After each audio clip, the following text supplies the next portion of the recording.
The Village's softball team wins. New animal cruelty laws take effect. A Mexican and Guatemalan driver both arrested with no driver's license. A veteran in need of help.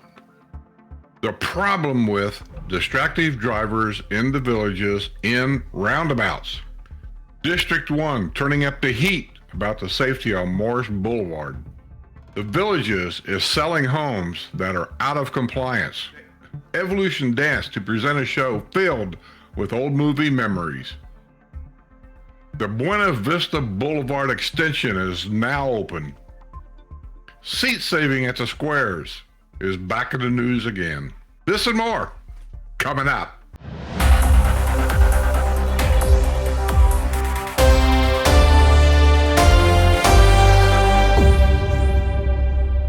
Hello, everybody. Let's have some more news. The Frankie Bryn Gray 70s team traveled to Southwest Softball Complex in Lakeland earlier this month and won the Bracket 4 championship with a 4-0 record, outscoring their opponents 71-28. Winning the championship was an outstanding team effort with excellent defense and timely hitting, according to the team manager, Dick Canyon. Congratulations, boys, on your win. Softball's a big deal down here, in case a lot of you don't know. I don't know how many teams they have here in the villages, but I know they got quite a few. A lot of softball fields.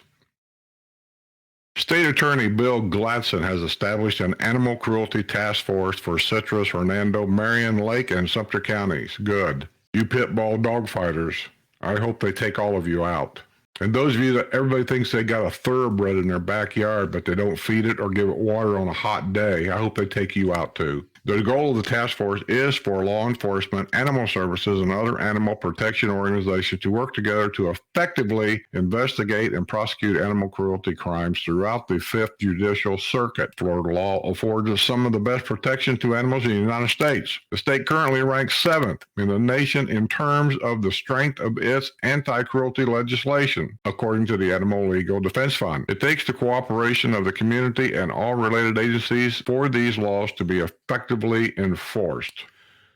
Build-to-rent duplexes are under construction in Wildwood in an effort to meet the huge demand for workforce housing. The Dinerstein Companies is building the 192 homes on 18.7 acres at 5727 East County Road 462. The build-to-rent duplex community features homes with fenced-in backyards and detached garage parking.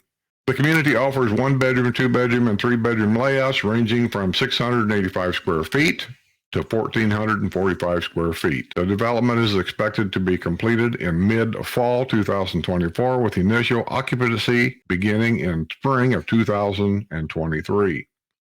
A recent drunk driving arrest has prompted the prosecutor's office to file a motion for revocation of bond for a 65-year-old villager charged in a child mentoring case.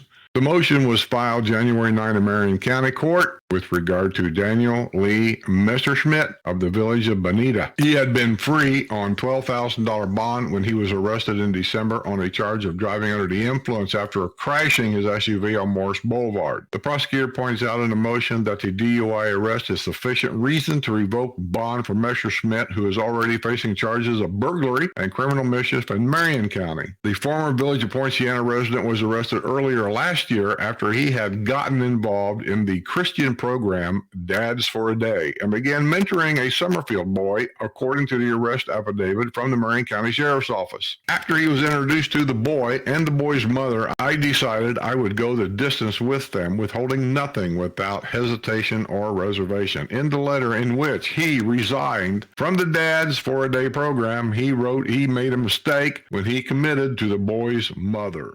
The abandoned home of a deceased villager is apparently slipping further into disrepair. The home at 17394 Southeast 74th Seabrook Court in the village of Chatham was owned by Anthony Tony Periano, who died in 2019 at the age of 94. He was born in Chicago, served as a B-17 tail gunner in the Army Air Corps during World War II. He participated in the senior games, winning numerous bowling trophies. He served as an usher at St. Mark, the Evangelist Catholic Church, for many years. His wife died in 2006. The home had previously been the subject of a public hearing in 2021 due to mold and overgrown grass. I don't need to read much anymore. You guys have heard these enough. I don't know why, and I don't know how, and I don't know the complete stories of any of these, but I know that these homes, regardless of whether they need upgrading or whatever, if they were to put them on the market as popular things are here, these homes would sell. Somebody would buy it, fix it up. Maybe a home flipper, but as long as it gets cleaned out and cleaned up, who cares? A man from Mexico was jailed after he was caught driving without a license. Arcus Anaconda 28 was at the wheel of a gray Mazda at about 7 p.m. Thursday when he was pulled over for a faulty tag light on County Road 471 in Webster, according to the arrest report. Anaconda, who does not speak fluent English, handed the deputy a Mexican passport. This seems to be a thing. Everybody's handing them passports. Is there something in that law that says if you got a passport, you can drive without a license? Maybe there is. I don't know. He indicated he does not have a valid driver's license. He was arrested on a charge of driving without a license and issued a written warning for the faulty tag light. He was booked at the Sumter County Detention Center and released after posting a $500 bond.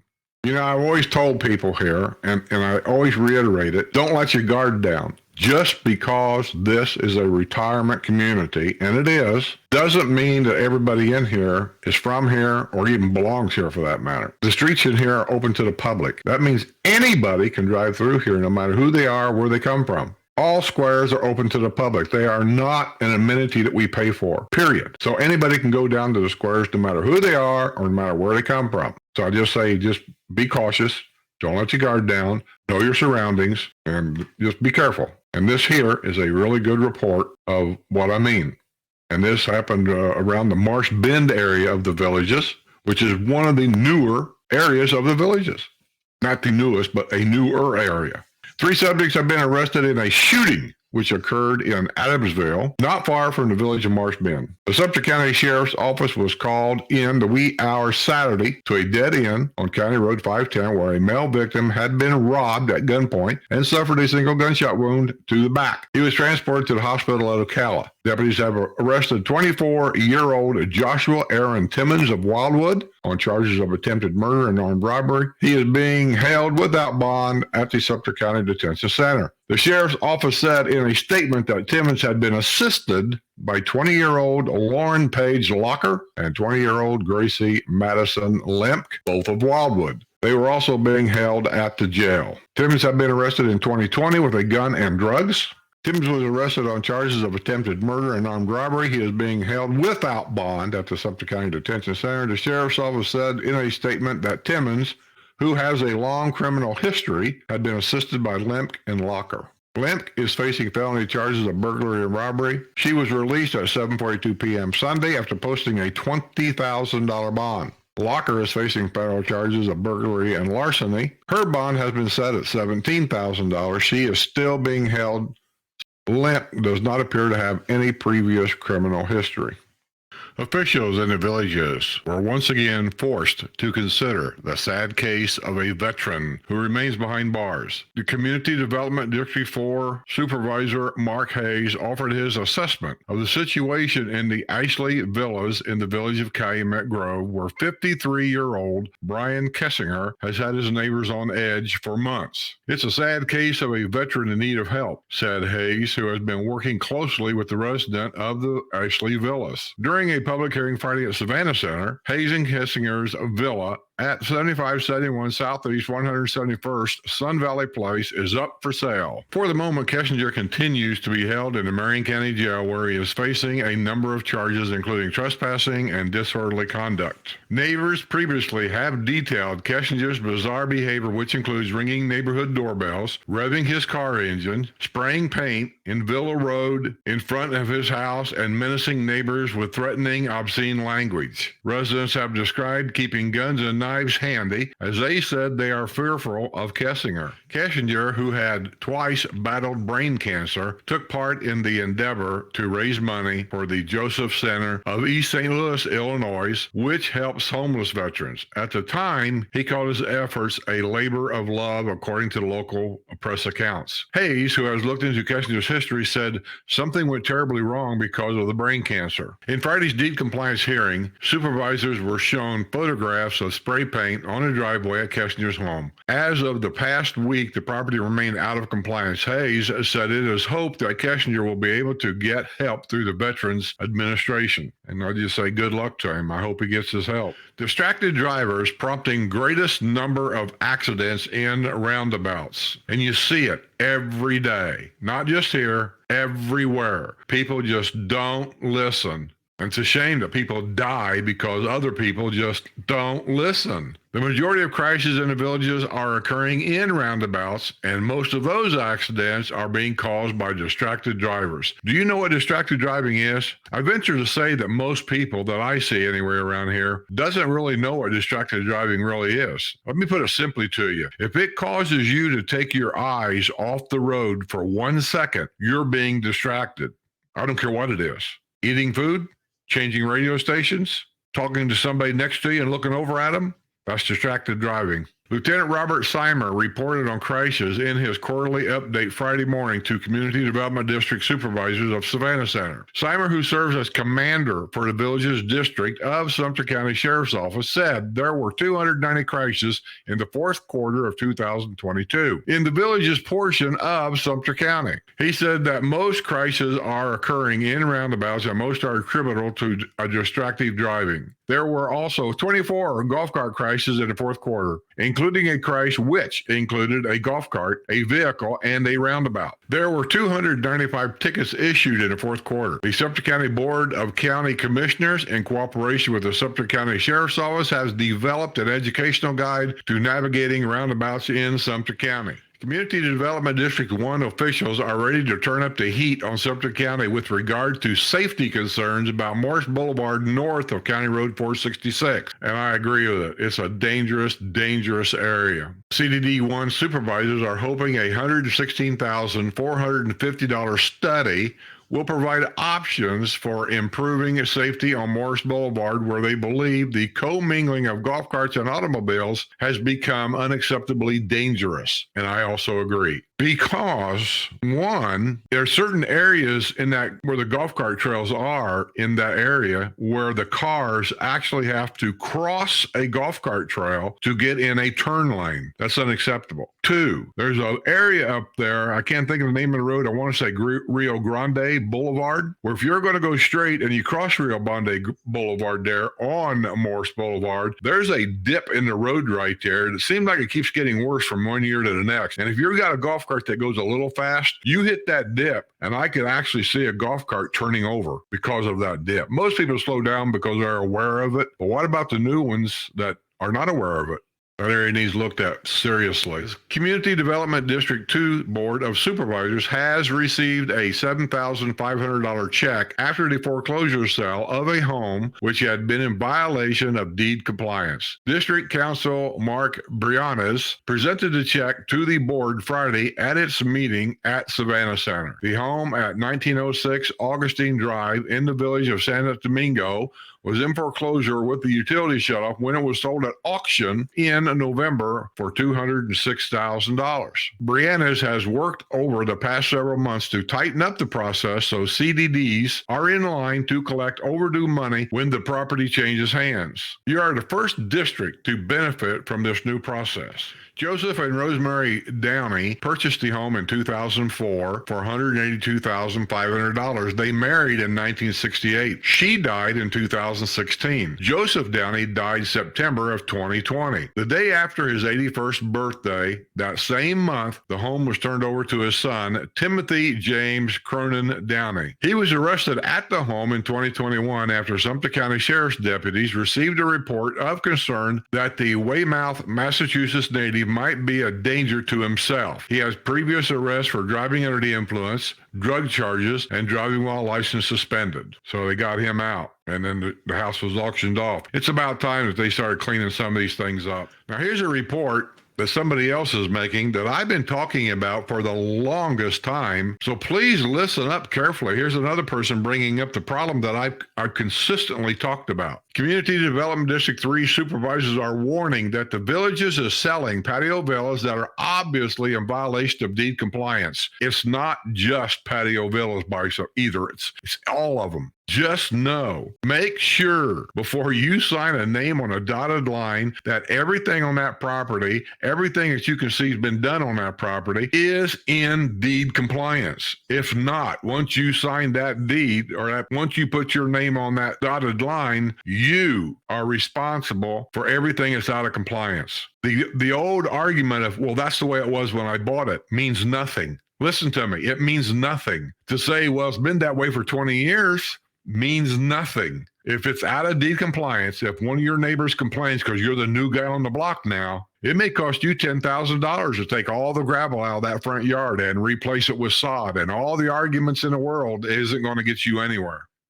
In December, the CDD3 board had a lengthy discussion about patio villas. The Architectural Review Manual states that homeowners cannot replace sod with rock at patio villas. Rock can only be used as an accent. People are tearing out the sod and putting rock in because they figure they save money. You don't have to hire somebody to mow the grass. You don't have to water the grass. You don't have to spray it for weeds, really. This saves you money. And in the long run, when you think about it, it makes sense. I'm not arguing about that fact, but it doesn't make any difference what I think or what anybody else thinks. If it's out of deed compliance, you're going to be held responsible for it. That meeting, in which 3 patio villa owners were found in violation of deed compliance due to rock landscaping, apparently left a bad taste in Biddle's mouth. He returned to Friday's meeting with a lengthy written statement, which he read into the court, outlining his concerns with rules about rock at patio villas. It is my considered opinion, upon cursory examinations, that there are numerous patio villas throughout all of the villages that are presently utilizing rocks and stone in the front yards in lieu of sod. A check of most recent listings of homes and villas in the January 10th, 2023 Properties of the Villages insert in the Daily Sun clearly shows that there are numerous patio villas listings showing front yards with rocks and stones and not sod. See, I'm not sure there's any rule that says they have to, as a real estate person, I don't know if they have to tell you that unless you ask. If you ask, is this approved here? Then they have to tell you the truth. If I buy this patio villa, will I have to replace this rock? And make sure you're talking to a licensed real estate agent. Last month, Deputy District Manager Carrie Duckett explained that professional engineers, professional, have offered an opinion that rock landscaping in patio villas could pose a danger to property. Without sod to help soak up heavy rain, the runoff from the rock could overwhelm the stormwater drainage system and cause flooding. Villa roads drain down to the center, unlike regular roads, which crown in the center and drain to either side. But with a month of all over, CDD3 supervisors seem less convinced that is true. Considering the engineer's recommendation was based on problems seen in Community Development District 8, which includes the village of Buttonwood, Tamarind Grove, and Pennycap, Supervisor Gail Lazenby suggested that CD8 is not an identical clone of CDD3, which is an older district. I have been on the board for 19 years, and I have never heard anybody in a patio villa complaining about water backing up unless the drain is clogged. The board has agreed to revisit the patio villas topic next month. Please, people, I'm here on this channel trying to help you to understand things and how things are done here. I know it can be confusing, but the one thing that I do know, if you're looking at a pre-owned home, and that's basically it, pre-owned homes, brand new homes are okay. The developer knows how to do things there. But pre-owned homes where people start taking over, and they sometimes don't even ask. I think we're going to put a tree over here. I think I'll plant a bush over there. Or I think I want to do a little landscape in this little area right here because I like it. And they don't know if it's supposed to be there because a lot of districts have certain rules. You can only plant a tree within 7 foot of a property line. You can only do certain things, okay? Just have it checked out. A man from Guatemala was arrested after he was caught driving without a license in Coleman. Wilmer Lopez, 21, of Summerfield, was driving a 2019 Nissan Sentra at 1:46 p.m. Wednesday when he failed to come to a complete stop at a stop sign, according to the arrest report from Sumter County Sheriff's Office. During a traffic stop, it was determined that the native of Guatemala has never been issued a driver's license in the United States. Are you shocked yet? Lopez was arrested on a charge of driving without a license and issued a verbal warning about failing to come to a complete stop at the stop sign. He was booked at Sumter County Detention Center and released after posting a $500 bond. That'll teach him. Evolution Dance to present show filled with old movie memories. Dance music and the movies are kindred artistic spirits. Dancing, in a sense, is acting without words. Music can make movies bubble with emotion. Music has a way of setting the mood. Evolution Dance hopes to combine all three art forms in real memories in dance and song. It will be held January 29th at 3 and 7 p.m. and January 30th at 4 p.m. in Savannah Center. Ticket sales will benefit Operation Shoebox. One movie that highlights the relationship amongst music, dance, and film is The Wizard of Oz. Early on, a scene takes place in a barnyard where a little girl and her dog face a stormy world and long for escape to a better place. Then little Dorothy, Judy Garland, sings Over the Rainbow, and suddenly she and Toto are transported to a new land, filled with color and adventure. Ding dong, the witch is dead. Dorothy and her newfound Munchkin friends sing as they dance while off to see the wizard, the wonderful Wizard of Oz. Vargas compared the dancer's task to acting in a silent movie. Silent movie actors had no words, but they still conveyed meaning and emotion. Choreographers for the Evolution production include Helen Yelverton, Sherry Lindell, Wendy Stevens, and Karen Beauford. All will be striving to display the power of music, dance, and film. The program is about pure joy and a little nostalgia, and that's what the best movies are all about. The Buena Vista Boulevard extension has opened across State Road 44. The extension is now open to Megason Road. The lights at Buena Vista Boulevard and State Road 44 are operational. The project, which started early a year ago and was finished on time, included the construction of 2 roundabouts, 2 drainage retention areas, 2 bridge structures, and retaining walls, soil stabilization columns, a new mast arm traffic signal at the intersection with State Road 44, a new 8-inch force main within the project's limits, and landscaping and irrigation. This is part of a $19 million extension of Buena Vista Boulevard approved by the Sumter County Commission back in 2019.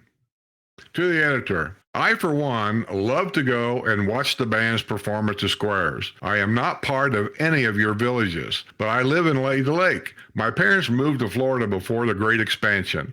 I remember visiting, and behind my parents' house was nothing but buffalo. Those buffalo were owned by Harold Schwartz, and that's what he did in the villages, move buffalo and cattle around so he could get agricultural benefits until he decided, or the company decided, to build. So when you saw the buffalo, if you knew what was going on, you should have got a hint real quick what's going to happen.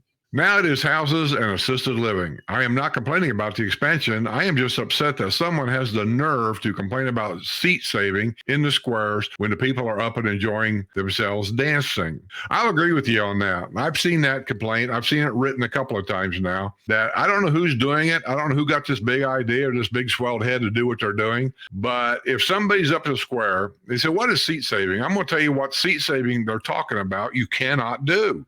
It's not fair. It's not right. It's just an argument waiting to happen. And there's been fights because of it. Seat saving. Here's what seat saving is. The dancing and everything starts at 5 o'clock on a normal day, 5 o'clock. Somebody goes up to the square, say at 1 or 2 o'clock in the afternoon. They set out a half a dozen seats or more. I've seen a whole row. I've been there's 15 seats. They'll take a rope and they'll tie it up to end seat and run the rope through all the chairs all the way down to the last seat and then tie it down there. And they try to save a whole row. Now, here's what's happened many times. The people go out and have dinner. They go out and do whatever they're doing. They don't even come back to the square until it's over. And then they just take the rope and go home. So they save 15 seats that somebody could have used, but nobody got to use them because they didn't come back to the square either. That's saving seats. You can't do that here.